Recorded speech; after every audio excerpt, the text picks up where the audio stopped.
ओम शांति। मु विधान सेना नायक। मो जीवन रो अनुभूति मु बहुत धर्म अनुष्ठान बुलीची, बहुत धर्म संस्थार अनुकरण करिची। दिनकर कथा मु 2007-8 मसीहा भीतर कथा जड़े महान सन्थ को ख्रीष्टान माओवादी मैंने हत्या कर देथिले। तो सेतेबेले मु विश्व हिंदू परिषद जड़े कार्यकर्ता थी। ता परवर्ती अवस्था गोटे फुलबाणी जिले में ओडिशार गोटे फुलबाणी जिले में दंगा हो जाइतिला। आउ प्राय हिंदू ख्रीष्टान मानकर गंडगोल जोरसोर चलता। बहुत विराट बड़ दंगा हो जाइतिला। प्राय ओडिशा बंद बहुत थर हो जाइतिला। से जीवन रो अनुभूति बहुत मु एते कथा जानी पारि नथिली। सेतेबेले धर्म कौन बा धर्मर सुरक्षा कौन, धर्म केमती पालन करा जाए, हिंदू कौन, ख्रीष्टान कौन, मुस्लिम कौन, एते किछि जानि नथिली। किंतु जीवन रो अनुभूति थिला जे मु जने हिंदू पिला। तो से हिसाब रे मु कौन करथिली, हिंदू भाई मानक सहित सामिल हो जाइतिली। आ सामिल होइकरी जेमती बंद पालन करती सब से सब पालन करथिली। तो ता परर अवस्था या हब मु अनुमान कर नथिली। तो हठात पुलिस सब भाई मान को गिरफ्त कर नहीं गला। तापरे से समय आमको भी मध्य गिरफ्त कर नहीं गला। आमे बुझी पारलुनी कौन है कौन नहीं।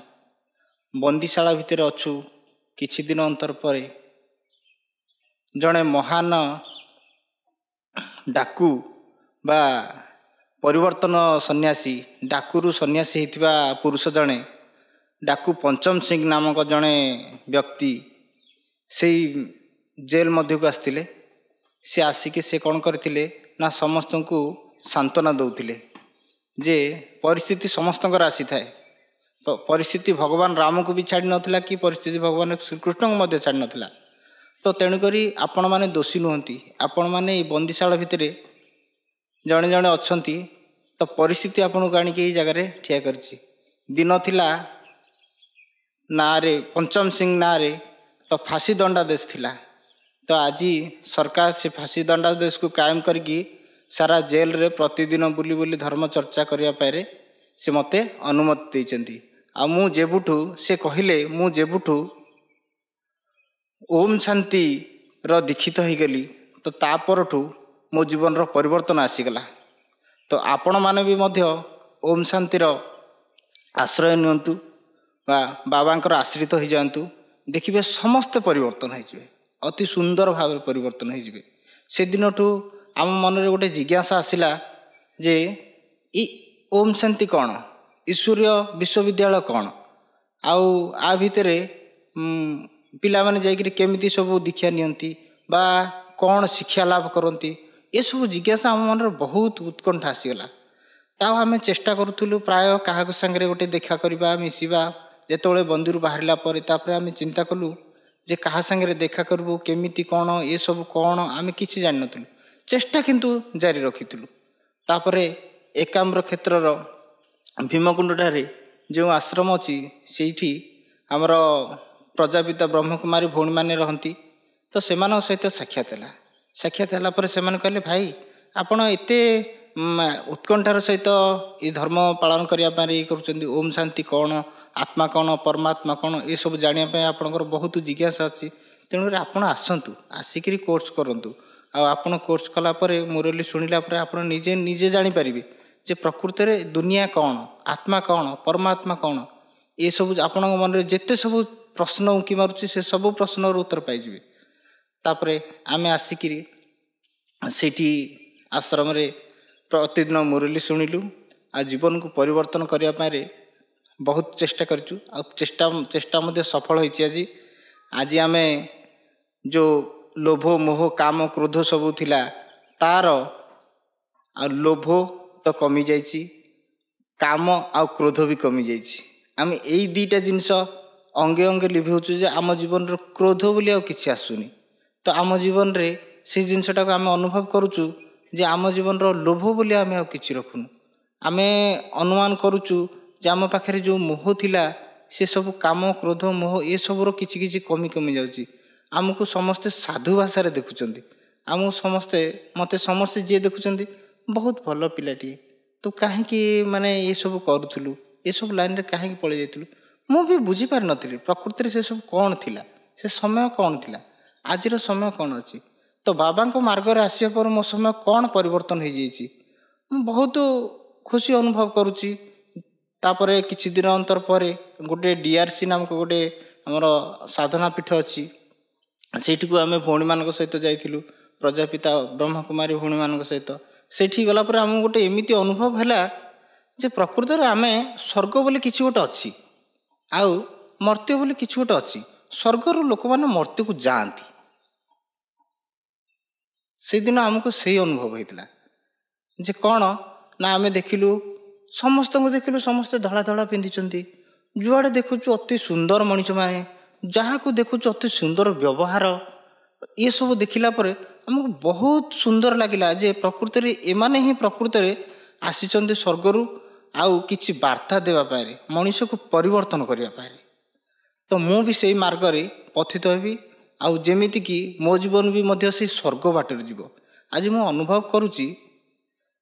ଅନୁଭବ କରୁଛି ଯେ ସତରେ ଏମାନଙ୍କ ମାଧ୍ୟମ ଦ୍ୱାରା, ତ ବ୍ରହ୍ମକୁମାରୀମାନଙ୍କ ମାଧ୍ୟମ ଦ୍ୱାରା ହିଁ ସ୍ୱର୍ଗକୁ ଯିବା ପାଇଁ କିଛି ରାସ୍ତା ଆସିଥିବ। ଆଉ ଏଇ ରାସ୍ତାକୁ ଯିଏ ଅନୁକରଣ କରିବ ତା ଜୀବନ ମାର୍ଗ ବହୁତ ସ୍ୱଚ୍ଛଳ ହୋଇଯିବ। ଆଉ ଯିଏ ଯେବେ ବାବାଙ୍କର ପିଲା ହେଇଯିବ ତ ସେବେ ଜୀବନର ମାର୍ଗ ପରିବର୍ତ୍ତନ ହୋଇଯିବ। ଆଜି ଜୀବନଟା ଯାହା କିଛି ଘଟିଥିଲା ଜୀବନରେ ବହୁତ ପରିବର୍ତ୍ତନ ହୋଇଯାଇଛି, ବହୁତ ସୁନ୍ଦର ଭାବରେ ମୁଁ ଅଛି। ଆଉ ଏଇ ଜୀବନ ବି ମଧ୍ୟ ଆଗକୁ ପରିବର୍ତ୍ତନ ହୋଇଯିବ ବୋଲି ମୋର ଆଶା। ଆଉ ଅତି ସୁନ୍ଦର ମାର୍ଗରେ ଯିବା ପାଇଁ ଏଇଟା ଗୋଟେ ପ୍ରୟାସ ଚାଲିଛି। ଭଗବାନଙ୍କର ଗୋଟେ ଅତି ସୁନ୍ଦର ମୋତେ ରାସ୍ତା ଦେଇଛନ୍ତି। ମୁଁ ଆଜି ଚିନ୍ତା କରୁଛି ଯେ ତ ଏ ସବୁ ମାର୍ଗଟା ବହୁତ ଭଟକୁଥିବା ଅପେକ୍ଷା ବ୍ରହ୍ମକୁମାର ଭାବରେ ମୁଁ ପ୍ରତିଷ୍ଠିତ ହେବି।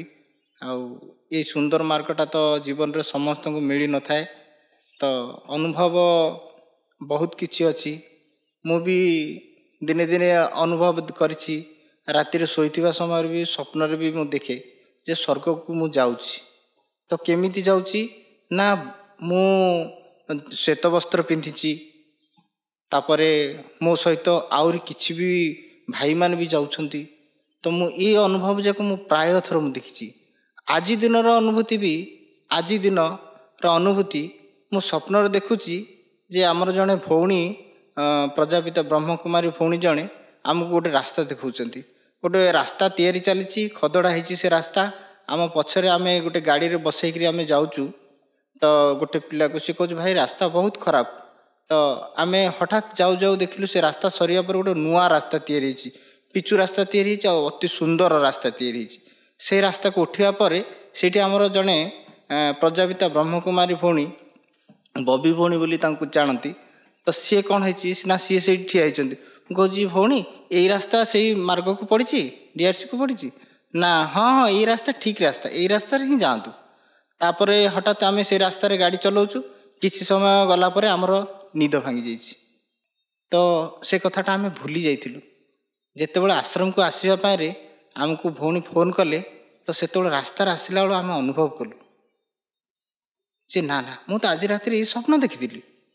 ତ ଏମିତି ସ୍ୱପ୍ନ ଦେଖିଥିଲି ଯେ ମୁଁ ଗୋଟେ ଖରାପ ରାସ୍ତାରୁ ଆସିକରି ଗୋଟେ ଭଲ ରାସ୍ତାକୁ ଯାଉଛି। ଗଲାବେଳେ ସେତେବେଳେ ଭଉଣୀକୁ ପଚାରୁଛି କ'ଣ ନା, ଭଉଣୀ ଏଇ ରାସ୍ତାଟା ଠିକ୍ ରାସ୍ତା ପଡ଼ିଛି ତ, ନୂଆ ରାସ୍ତା ତିଆରି ହେଇଛି ନା? ହଁ, ଏଇଟା ଭଲ ରାସ୍ତା, ଏଇ ରାସ୍ତାରେ ଯାଆନ୍ତୁ।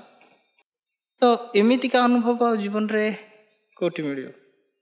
ଆଜି ସେଇ ଅନୁଭବ ଯାକୁ ସାଉଁଟିକି ଯଦି ମଣିଷ ଯଦି ଆଗକୁ ରାସ୍ତାରେ ଚାଲିବ ତ ଅତି ସୁନ୍ଦର ଭାବରେ ଚାଲିବ। ଆଉ ବାବାଙ୍କର ଆଶ୍ରିତ ହୋଇଗଲା ପରେ ତ ଦୁନିଆରେ କୌଣସି ଶକ୍ତି ନାହିଁ ଯେ ସିଏ ଏସବୁ ଦୁଃଖ ଚିନ୍ତା ଆଉ କୌଣସି ପରିସ୍ଥିତିର ସାମ୍ନା କରିବାକୁ ପଡ଼ିବ, ଏସବୁ କିଛି କରିବାକୁ ପଡ଼ିନଥାଏ।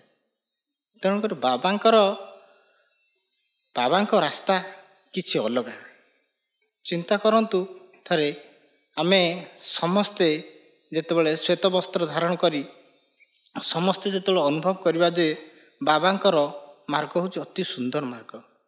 ଆଉ ଏଇ ସୁନ୍ଦର ମାର୍ଗରେ ଆମେ ଯଦି ପଥିତ ହେବା ଆଉ ବହୁତ ସୁନ୍ଦର ସ୍ୱର୍ଗକୁ ଯିବାର ରାସ୍ତା ଆମକୁ ମିଳିଯିବ।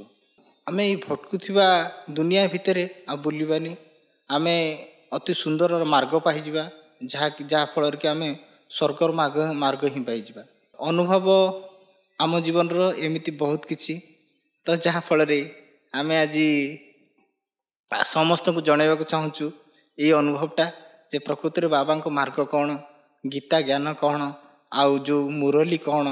ତ ପ୍ରତିଦିନ ଆମେ ଯେତେବେଳେ ସକାଳୁ ଉଠୁ ଉଠୁ ମୁରଲି ଶୁଣୁ, ଟିଭିରେ ପ୍ରଥମରେ ଲଗାଇ ଦେଉ ଆମେ ମୁରଲି। ତ ଆମକୁ ସମୟ ହୁଏନି ବେଳେବେଳେ ଆଶ୍ରମକୁ ଯିବା ପାଇଁ କି କୌଣସି ଇଏ କରିବା ପାଇଁରେ। ତ ସେତେବେଳେ କ'ଣ ହୁଏ ନା ଆମେ ଟିଭିରେ ଲଗାଇ ଦେଉ, ଆମେ ମୁରଲି ଲଗାଇ ଦେଉ। ଟିଭିରେ ମୁରଲି ଲଗାଇଦେଲେ ଭଉଣୀମାନଙ୍କର ସବୁ ପ୍ରଜାପିତା ବ୍ରହ୍ମକୁମାରୀମାନଙ୍କର ମହାନ ଯେଉଁମାନେ ଅଛନ୍ତି ବଡ଼ ଭଉଣୀମାନେ, ସେମାନେ ସବୁ ସେମାନଙ୍କର ମୁରଲି ସବୁ ଶୁଣାନ୍ତି। ଆମେ ପ୍ରତିଦିନ ସେଥିରୁ କିଛି କିଛି ଜ୍ଞାନ ଆରୋହଣ କରୁ। ଆଉ ଆମକୁ ବହୁତ ସୁନ୍ଦର ଲାଗେ, ସେ ଦିନଟି ଆମକୁ ବହୁତ ଅମୃତ ଭଳିଆ ଲାଗେ। ତ ଆମ ଜୀବନର ଅନୁଭୂତିକୁ ଆମେ ବଖାଣିବାର ପ୍ରୟାସ କରୁଛୁ। କାରଣ କ'ଣ ନା ଭାଇମାନେ ସମସ୍ତେ ଯେଉଁମାନେ ସବୁ ଅବାଟରେ ଚାଲି ଯାଉଛନ୍ତି, ତ ଆମ ଭଳିଆ ଆସନ୍ତୁ, ସମସ୍ତେ ଆସିକି ଆମ ରାସ୍ତାରେ ଆସନ୍ତୁ, ସମସ୍ତେ ପରିବର୍ତ୍ତନ ହୁଅନ୍ତୁ, ବାବାଙ୍କ ମାର୍ଗ ଧରନ୍ତୁ। ଆଉ ବାବାଙ୍କ ମାର୍ଗରେ ଗଲା ପରେ ଜୀବନର ପରିବର୍ତ୍ତନ ବହୁତ ସୁନ୍ଦର ପରିବର୍ତ୍ତନ ଆସିବ। ଯେଉଁଠି ଦେଖିବେ ସମ୍ମାନ ହିଁ ସମ୍ମାନ ମିଳିବ, ଯେଉଁଠି ଦେଖିବେ ସେଇଠି ଆଦର ହିଁ ଆଦର ମିଳିବ, ଯେଉଁଠି ଦେଖିବେ ସେଇଠି ଭଲ ପାଇବା ହିଁ ଭଲ ପାଇବା ମିଳିବ। କାରଣ ନା ସେମାନଙ୍କ ଭିତରେ କୌଣସି ଲୋଭ କ୍ରୋଧ ଏସବୁ କିଛି ନଥାଏ। ଆଉ ଏଇ ମାର୍ଗଟା ବି ସେଇଭଳିଆ ମାର୍ଗ, ଯାହାକି ଆ ଭିତରେ କୌଣସି ପ୍ରକାର ମୋହ କାମ କ୍ରୋଧ ଏସବୁ କିଛି ନାହିଁ। ଆଜି କାମକୁ ପରିବର୍ତ୍ତନ କରିକି ଆଜି ସମସ୍ତେ ଭାଇମାନେ ଆଜି ବ୍ରହ୍ମକୁମାରୀ ହେଇକି ରହିଛନ୍ତି। ତ ଆମ ଜୀବନର ମାର୍ଗ କେମିତି ସେଇଆ ହେଇଯାଉ, ଆମେ ସେଇଆ ଅନୁଭବକୁ ବଖାଣୁଛୁ। ଆଉ ଭଗବାନଙ୍କୁ ବି ଆଶୀର୍ବାଦ ମାଗୁଛୁ, ବାବାଙ୍କୁ ବି ଆଶୀର୍ବାଦ ମାଗୁଛୁ, ଆମକୁ ଆମ ରାସ୍ତା କେମିତି ସୁଗମ ପଥରେ ପରିଣତ ହେଉ। ଆଉ ସମସ୍ତ ଭାଇମାନଙ୍କର ରାସ୍ତା ବି ମଧ୍ୟ ଏଇ ମାର୍ଗକୁ ପଳେଇ ଆସୁ। ଆଉ ଏଇ ମାର୍ଗକୁ ଆସିଗଲା ପରେ ଦେଖିବେ ଦୁନିଆ ପରିବର୍ତ୍ତନ ହେଇଯିବ ଭାଇ, ଏ ଦୁନିଆ ପୁରା ପରିବର୍ତ୍ତନ ହେଇଯିବ। ଆଜି ଯେଉଁ ଆମେ ଶୁଣୁଛେ ସବୁ ଧର୍ଷଣ ବା ଅନ୍ୟାନ୍ୟ ଯେତେ ସବୁ ଆମେ ଶୁଣିପାରୁଛୁ, ସବୁ ଚୋରି ହାରି ଡକାୟତ ଧର୍ଷଣ ଏସବୁ ଯେତିକି ସବୁ ହେଉଛି, ଏ ଦୁନିଆର ପରିବର୍ତ୍ତନ ସବୁ ସମ୍ପୂର୍ଣ୍ଣ ପରିବର୍ତ୍ତନ ହେଇଯିବ ଭାଇ। ଆପଣମାନେ ଆଗେଇ ଆସନ୍ତୁ ଆଉ ବାବାଙ୍କ ମାର୍ଗକୁ ଅନୁସରଣ କରନ୍ତୁ। ଆଉ ଓମ୍ ଶାନ୍ତି, ଓମ୍ ଶାନ୍ତି, ଓମ୍ ଶାନ୍ତି।